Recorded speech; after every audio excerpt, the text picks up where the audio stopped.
"Ma'am, what's your call sign?" The Marine captain smirked, loud enough for the whole mess hall to hear. He thought she was a lost civilian, until she pointed to the patch on her jacket. And in that moment, the air in the room turned electric, because every veteran at that table knew exactly what Sticky Six meant, and why you don't ever mock a legend. The military mess hall at Camp Pendleton buzzed with the usual lunchtime noise, clanking trays, bursts of laughter, and the low hum of conversations between Marines in various ranks and uniforms. But at one corner table, a group of young officers sat a little taller than the rest. They were new to the base, fresh out of officer training, still trying to prove themselves, and one of them, Captain Jared Collins, had a little too much to say. He leaned back in his chair, boots kicked out, confidence dripping from every motion. A woman had just walked into the hall. Short, calm, her posture razor-sharp. Dressed in plain fatigues, she didn't wear any noticeable rank insignia or medals. To the untrained eye, she looked like an assistant, maybe logistics staff, civilian even. Collins elbowed his buddy and smirked. "Hey, ma'am," he called out, loud enough to interrupt a few nearby conversations. "What's your call sign, or are you just lost?" A few snickers broke out from his table. One of the younger lieutenants chuckled nervously, unsure if this was going too far or not far enough. The woman didn't break stride. She walked calmly toward the food line, grabbed a tray, and served herself. No reaction. "She didn't even flinch," Collins muttered. "I think we might have scared her." More laughter. The atmosphere shifted slightly. Some of the older enlisted Marines nearby looked up, more curious than amused. There was something different about this woman, not just in how she walked, but how the room seemed to bend slightly around her presence. Some Marines recognized that without even knowing why. As she made her way past Collins' table, he grinned and called again. "Still waiting on that call sign, ma'am? Or should we give you one?" She stopped. Slowly, she turned her head, her expression unreadable. Then, without a word, she reached up to the chest of her jacket and pulled it slightly aside to reveal a patch. The laughter died immediately. The patch was a faded insignia, clearly old, but impossible to mistake. At its center, a coiled snake over a broken chain, and stitched beneath it, "Sticky Six." There was silence, complete silence. One of the older Marines at the next table shifted in his seat. His eyes went wide as he caught sight of the insignia. He nudged his buddy, and within seconds word passed in hushed whispers. "That's her?" "No way. You're kidding me. Sticky Six?" Captain Collins looked up, his face slowly draining of color. He hadn't meant any harm. It was just a joke, just a bit of teasing. He didn't know. But now, as every pair of eyes began turning toward her, some in awe, some in disbelief, he understood that he'd just made a mistake.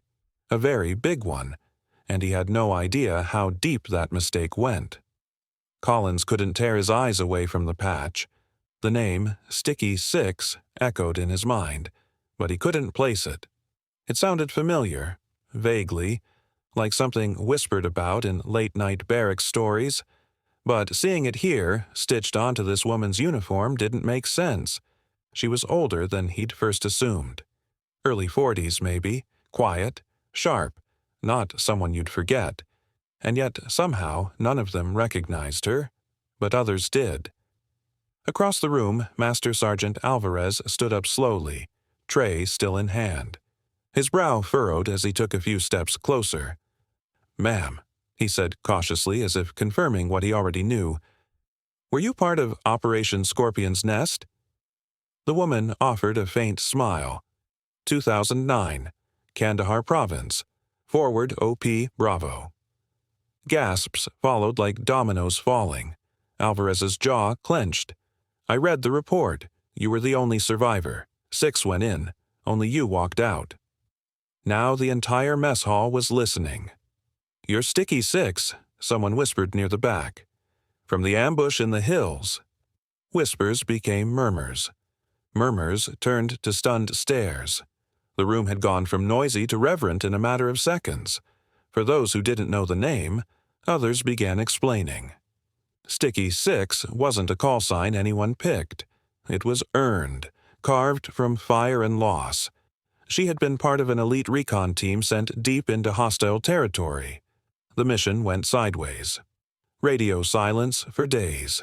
They assumed the team was gone, but then she came back. Alone. Wounded. Carrying her sergeant's body across 10 miles of terrain, through enemy territory. She'd refused extraction until she had every member of her team accounted for, dead or alive. Reports said she took out 12 insurgents. Alone. No backup. No air support. And she never spoke a word about it. Not in the press, not in interviews. Just returned, saluted, and disappeared. Until now. Colin sank into his seat, red-faced and stiff. This wasn't just a veteran. This was a ghost story. A legend. "Captain," Alvarez said, turning toward him, voice flat, "you just cracked wise at a walking Medal of Valor candidate. You may want to apologize before your career goes completely sideways." The woman waved him off gently. "No need," she said softly. "I'm used to it." And that hit harder than any scolding ever could, because her words weren't bitter. They were honest. She was used to it, used to being overlooked, underestimated, brushed aside, forgotten. Collins opened his mouth, trying to form words, but none came. The rest of the table avoided her gaze. What started as a joke had turned into something much heavier. A reminder that heroes don't always come wrapped in medals or headlines. Sometimes they just want a hot meal without a scene. She picked up her tray and walked past them, heading toward an empty table by the windows. And this time, the entire room watched in silence. Not because of pity or shame, but out of pure, earned respect. The news spread fast.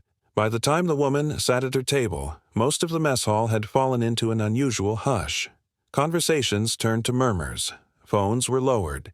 Even the cocky lieutenants who usually competed to be the loudest during lunch now kept their heads down, whispering to each other as they snuck glances in her direction.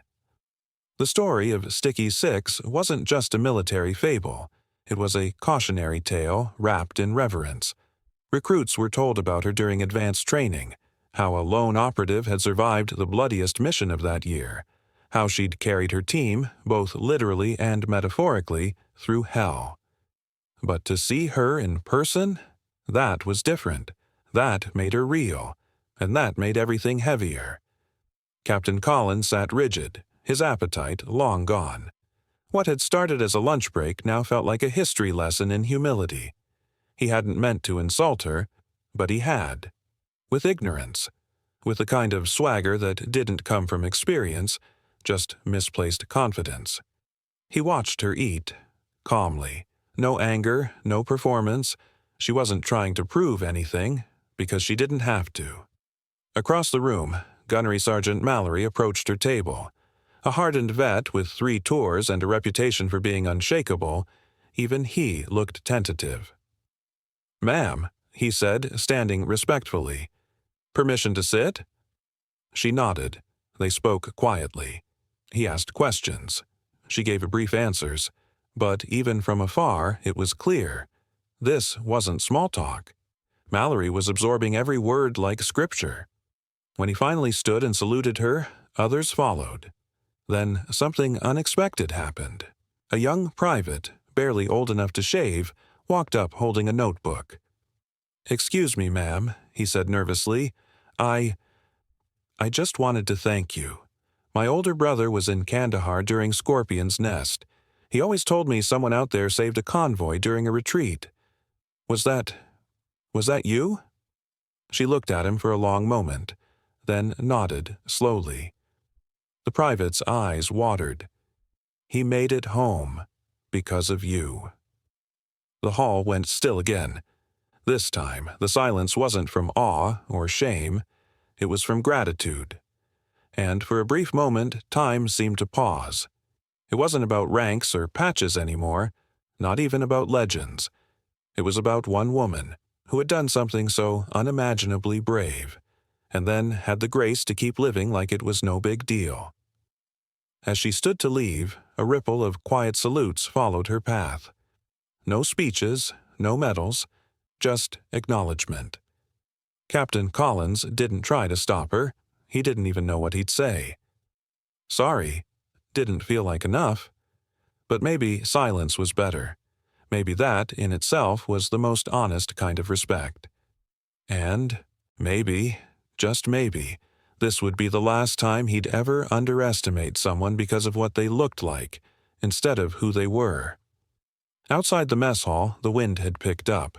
The airbase was always a strange mix of silence and noise, jets roaring in the distance while patches of the compound remained eerily still.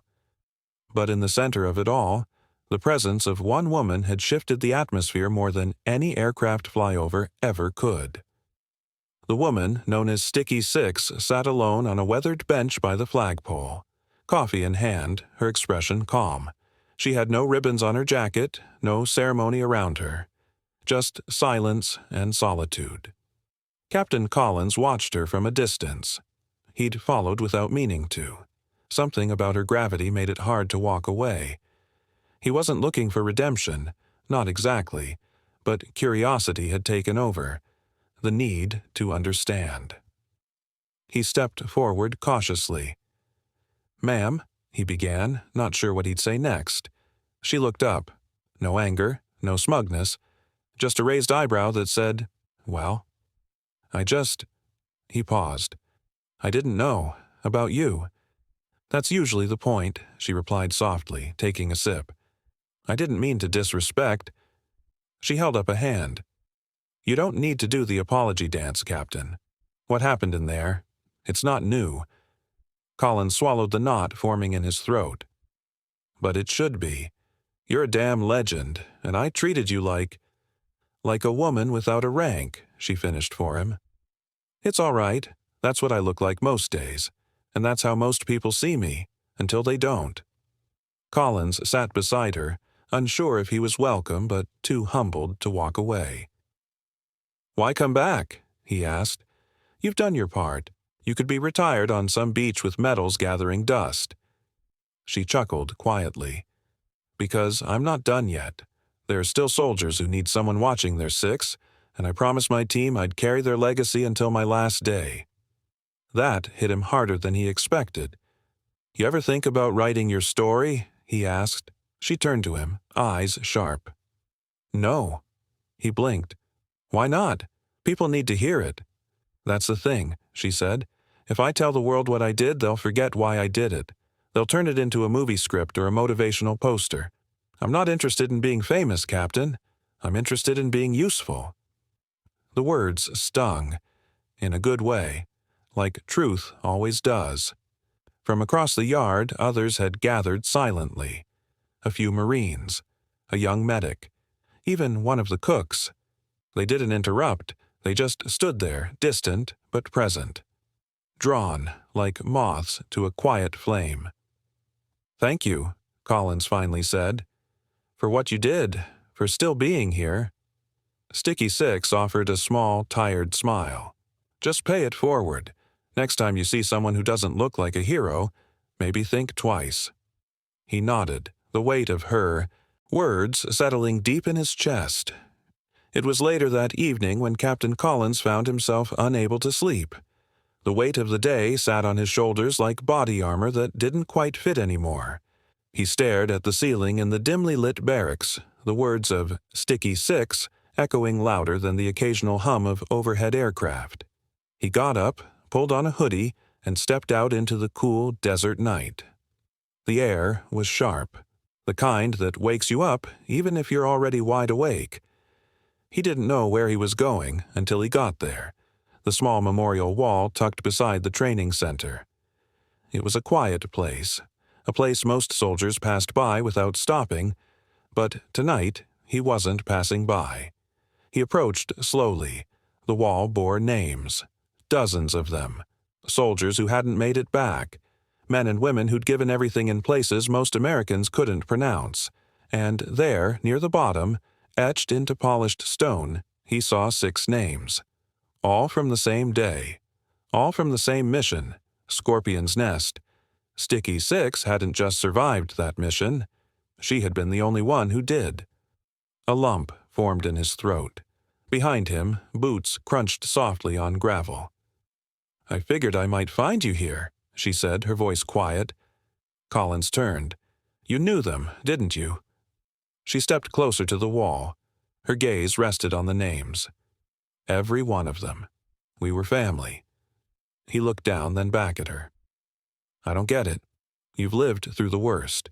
You've seen things that most of us can't even imagine, and you still show up, still fight, still walk through that mess hall like it's just another Tuesday."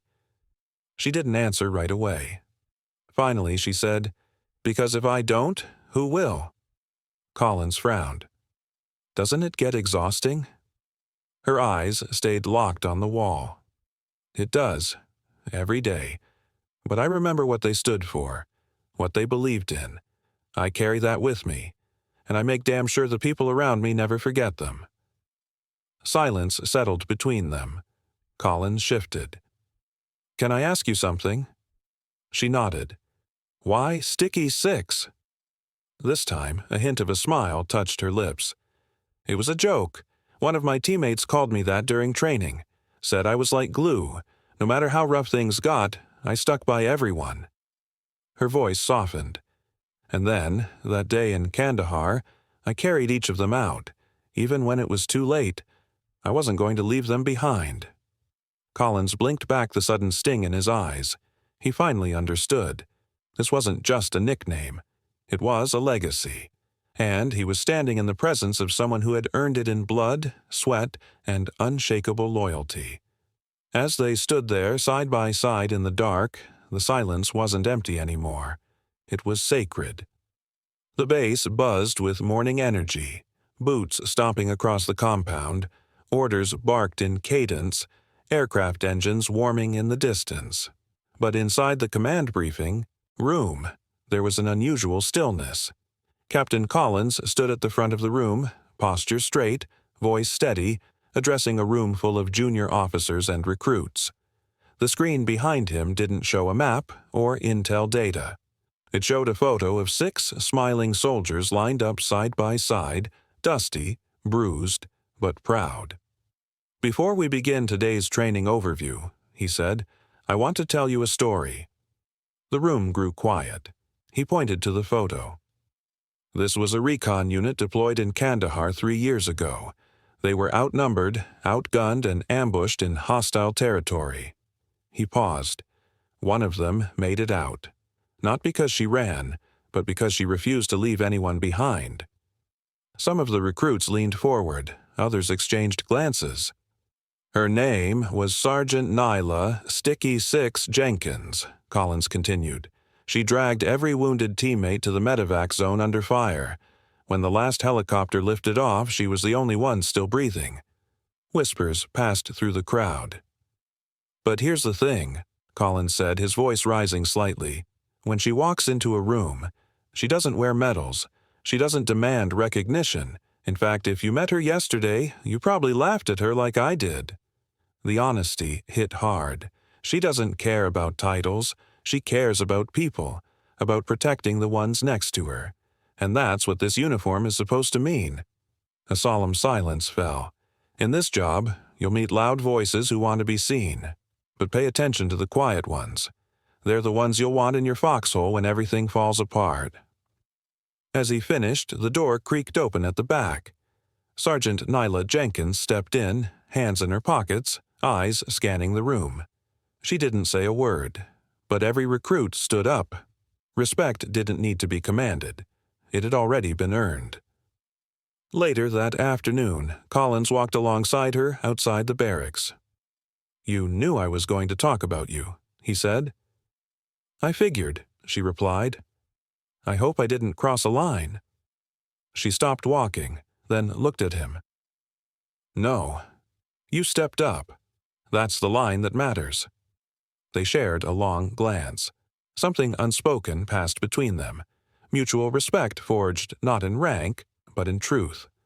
"What's next for you?" he asked. She smirked. Same as always, serve, teach, protect, and maybe, if I'm lucky, stay out of the spotlight.